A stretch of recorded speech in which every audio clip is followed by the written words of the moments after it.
So what you're about to see is a chat I had with one of my students, Razor, who is now currently sitting around about 2K a month with his copywriting freelance career. Previous to starting working with me a few weeks ago, he had not really any experience with copywriting.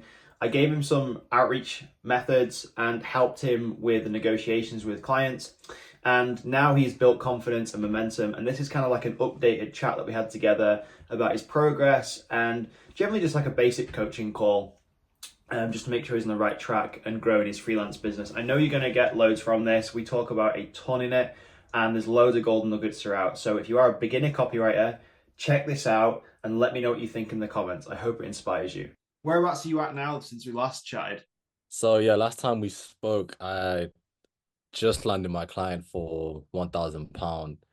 Now, um, been able to double that. Now I'm on 2K. We've done 2K so far. Well, he's paid me 2K for two projects.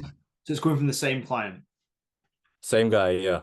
Okay, so how did that change? Because I remember last time we spoke, you closed the deal, and then he was kind of like, you were going to do Yeah. like a small project to start with, and then you were going to play the long game, weren't you, and see like where it went. But then obviously things have materialized and changed, which is great. So where's the extra income come from? Like what happened?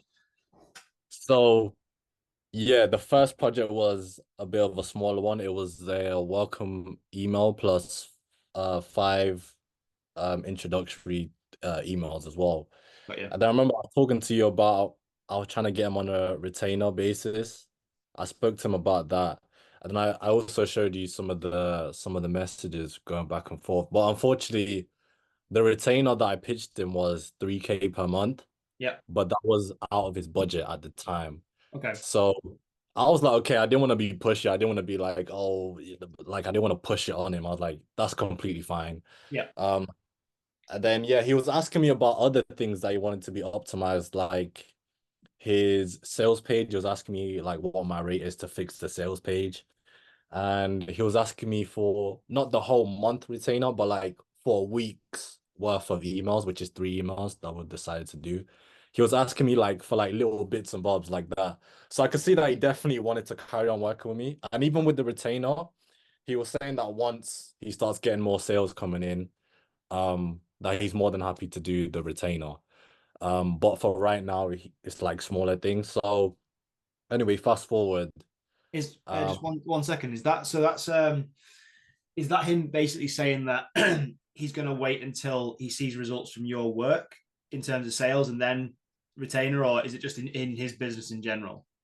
you know what? I think he didn't specifically say to see results for me, but I think, to be honest, I think if he had the money to actually do it, I think he would have done it, to be honest. Yeah, I would think. Um, but I would say it's probably both, to be honest. Yeah, Of I course, think he probably wants to see. It probably is a bit of both. I think personally, because it's your first client and it's the first bit of work you've done for him, I personally think he's waiting to see, right, what right. results are these going to produce for me, and then he'll Yeah, gauge the next steps off that.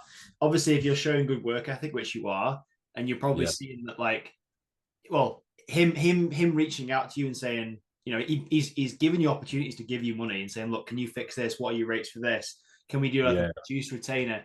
And none of these things are bad in the start. Like this is all great because one, like I'm a big fan of, is that it's giving you momentum. He's putting money in your pocket, and like you said on the last video, like this is the most amount of money you've actually earned, I think, or something like that, wasn't it?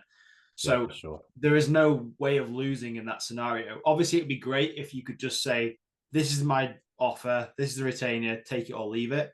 We're not at Yeah, that stage yet. So, like, if we have to reduce that or kind of work to his budget just for now, I would just go along with that 100% because that's all that's doing for you is one, it's giving you both confidence, giving the client confidence in your skills, and it's just it will come full circle as soon as he starts seeing results, and it becomes a case of, okay, so if I give Razor this much money and it's returning me this much money, you'd put as much money as you had from the budget into Razor to make even more. Like that's just illogical. I mean, if somebody said to you, "I've got a machine here that if I put £1 in or $1 in and it gives out $4 every time without fail," you'd put as much money as you could in this machine. It's the Yeah. same. It's exactly the same thing with this. But to get to that point, the client either needs to see results, needs to see confidence in your work. But it will come for sure, which is great. And I mean, and obviously, if he's selling a higher ticket package, which I think he was, right? Yeah. Yeah. Yeah. So if results start coming from the retainer, and then you are on a commission basis as well per sale of that higher ticket thing, like your Mm. income from one client could go up dramatically, which is amazing. Yeah. And then you can My. just use, and then one, you can use that as leverage to get another client and show them what you've already produced in sales. Um, Yeah. and that's literally where I would go with things. And that's, Mhm. I don't like using the word passive income, but that's as closest to passive income as you'll get. Like, I mean, like, like money does roll into my bank account without me doing anything. But if I actually look back at where this money has come from, it's taken years to get to that point.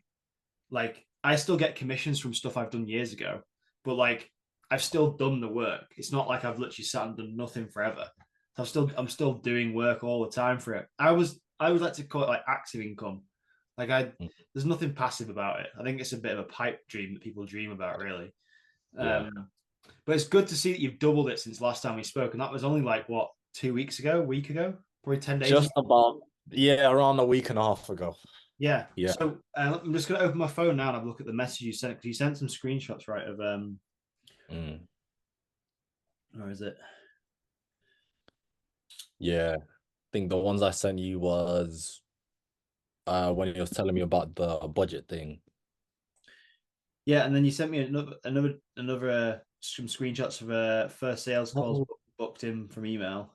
Yeah, yeah. So we got our first sales call booked in from one of my emails. So I'm just hoping and praying that I don't know if he has a closer or he gets on the call himself, but I hope that they're able to close the call just because, I mean, close the client just because if he does, he'll make, so his lowest offer is 5K. So he's paid me 2K so far. So at least like you're saying, like when it comes to results, he'll be able to make that 2K back plus 3K on top of that. Yeah, So he'll have a crazy ROI on, yeah, on the copy. So yeah, and and then sorry, and yeah. sorry, and as well, like if you get to the point where this your sequence starts working and you're able to get more people on those, get more leads on the phone call, you can Yeah. optimize that as well. So like the more you can, the more prospects you can put in front of this guy or whoever's going to be jumping on these sales calls, the more Mhm, opportunities they're going to have to sell these high ticket programs. And if they're qualified people as well, that is just going mhm. to increase the chance of them enrolling in whatever they're talking about on the call. Yeah. And there's another opportunity there for you. And again, this is probably where, as a copywriter, you can become super valuable by, Mhm. like, if you actually listen to the feedback he's giving you. So he's telling you, right, there's somebody come onto the sales call.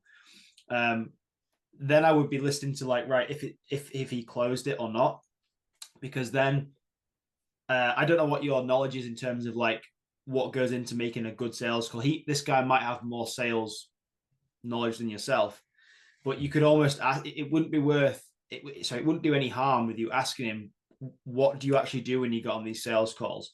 Do you pitch it as a sales call or do you pitch it as something completely different? Does a prospect come onto this call feeling they are going to be completely sold to? Right. The sales calls I found that have been the most transformative for me, this is when I've actually bought something on them, is when I don't feel like I'm being sold to, but I feel like I'm being led in the right direction and I get the chance to buy something. Whereas if Right. somebody, like I've been on sales calls before where I know exactly what someone's trying to do to me.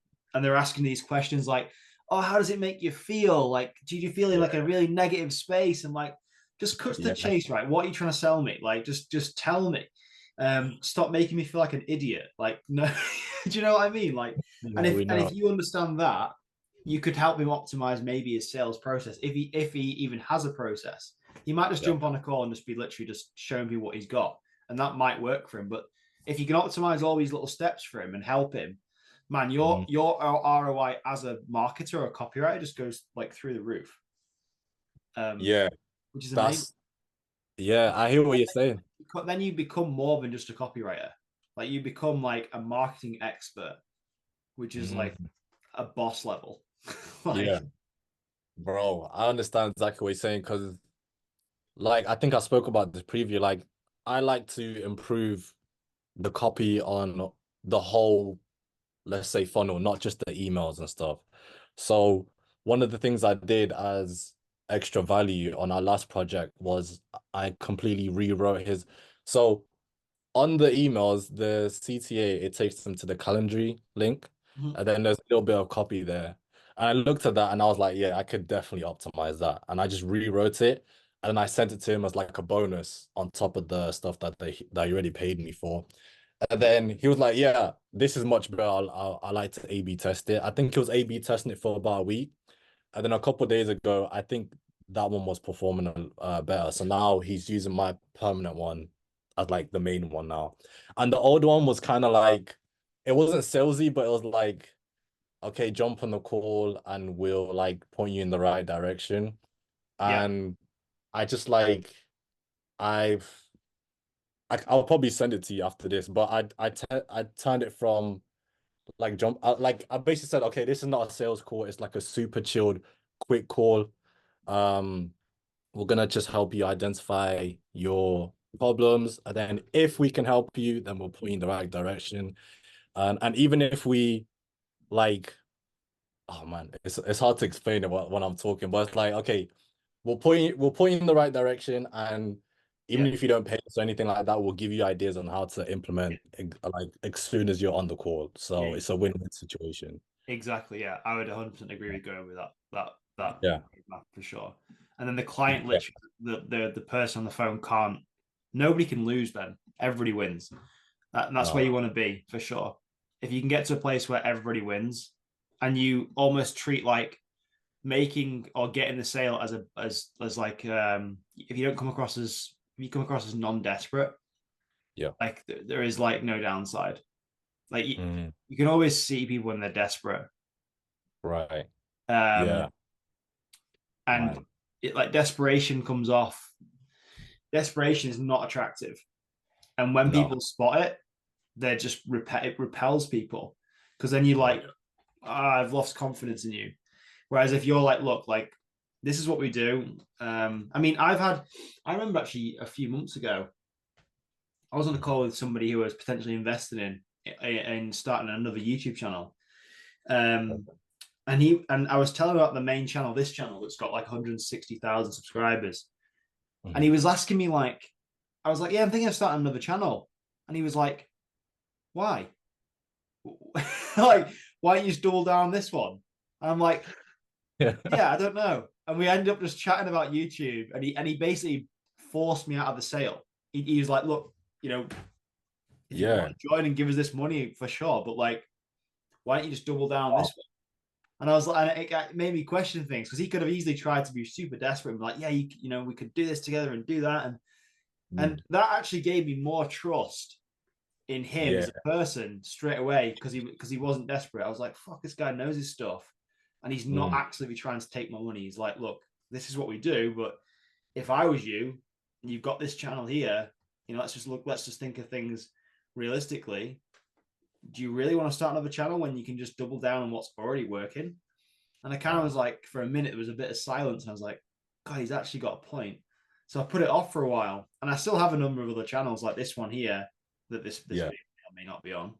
Um, Right. this channel, and then some other ones, but Hmm. it was so funny because that desperation in even whether it's on video or in copy, it comes Hmm. across so crystal clear to someone. Like if you're trying to hard sell someone through the written word all the time, it's just Mm.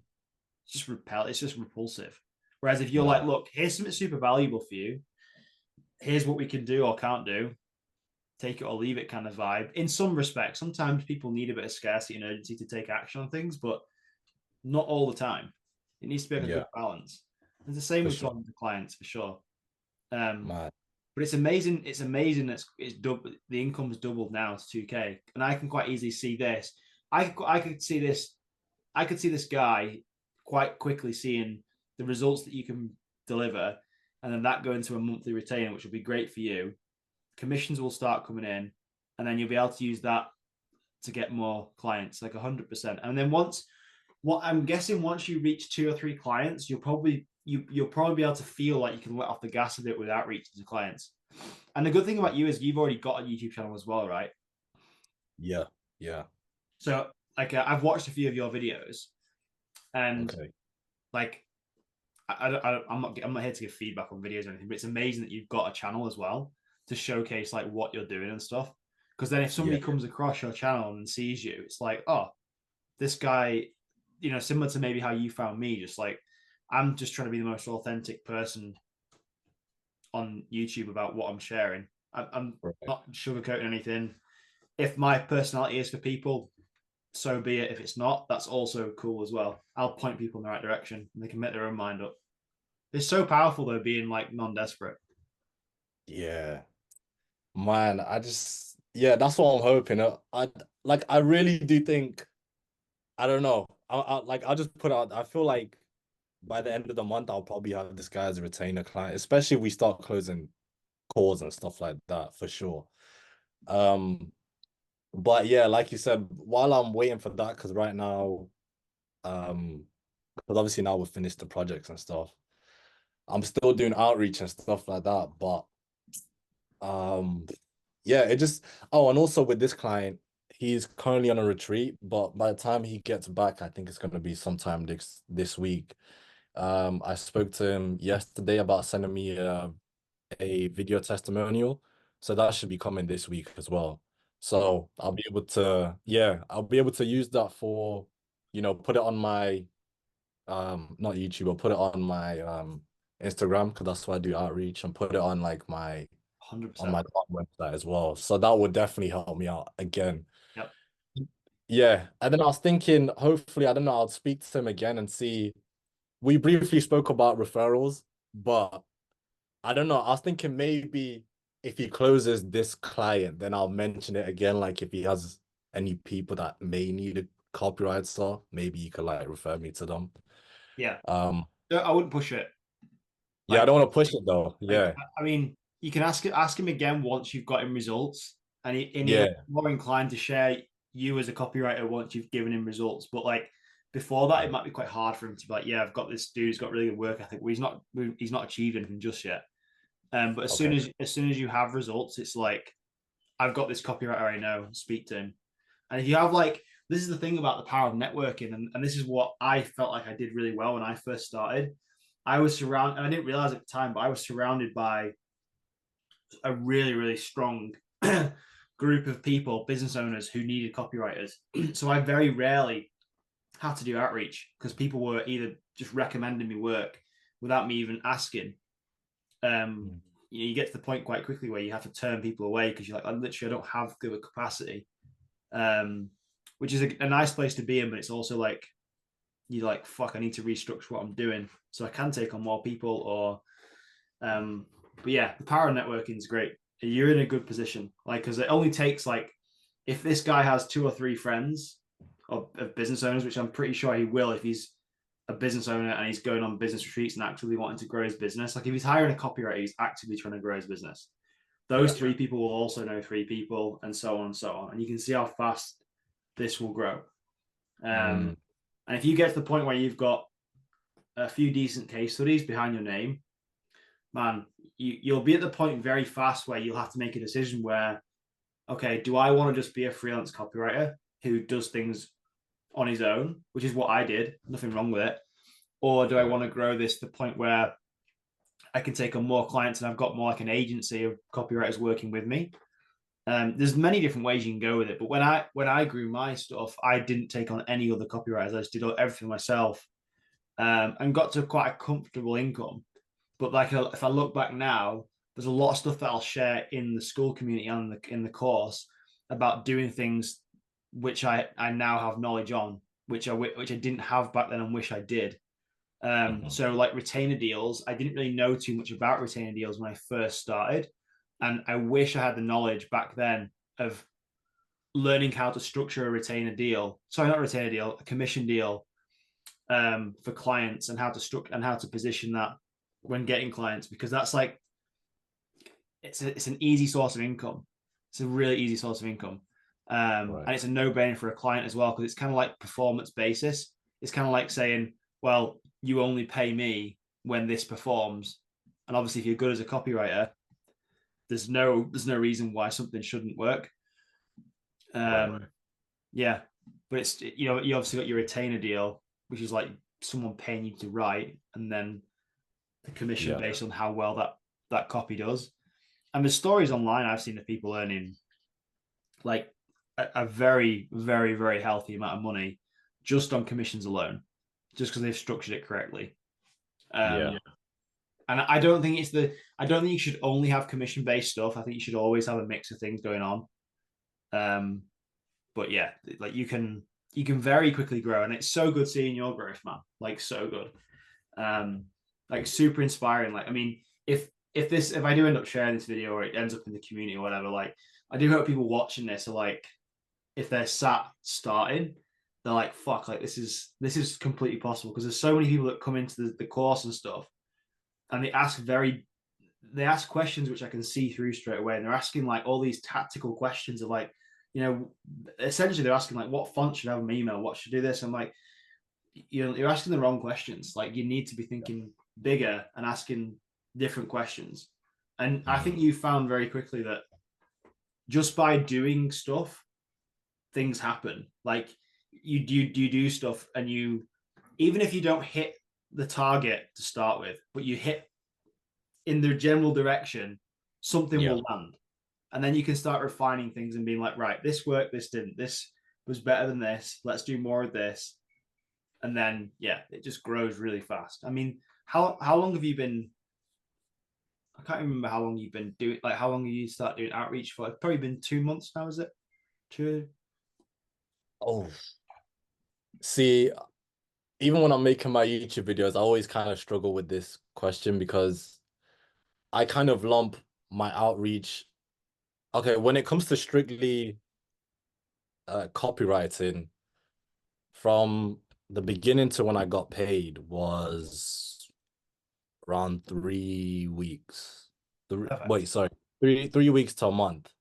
But then the reason why it's a bit tricky is because I was doing outreach for about 5 months when I was also doing growth operating as well, Mm. to get my 2 free clients. And then Do you think it was different? Do you think, and like, this is actually a genuine question, I'm not asking it just for the video, but like, uh do you think anything changed when you were doing outreach when you first started to now, or do you think it was just a case of volume and just, I don't know, bro, being lucky, or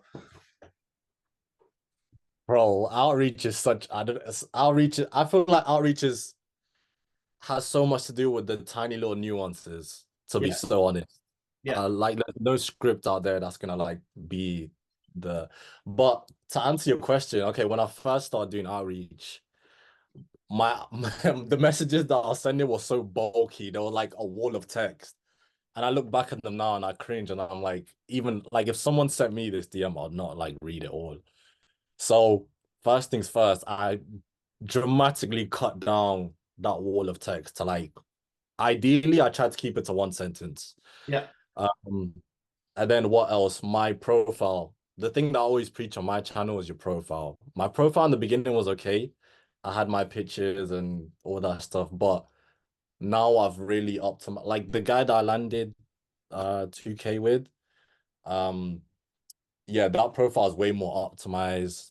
The bio is more optimized, the pictures more optimized. I have a lot of like educational content on my like reels and stuff talking about copywriting. So it makes me look like I actually know what I'm talking about.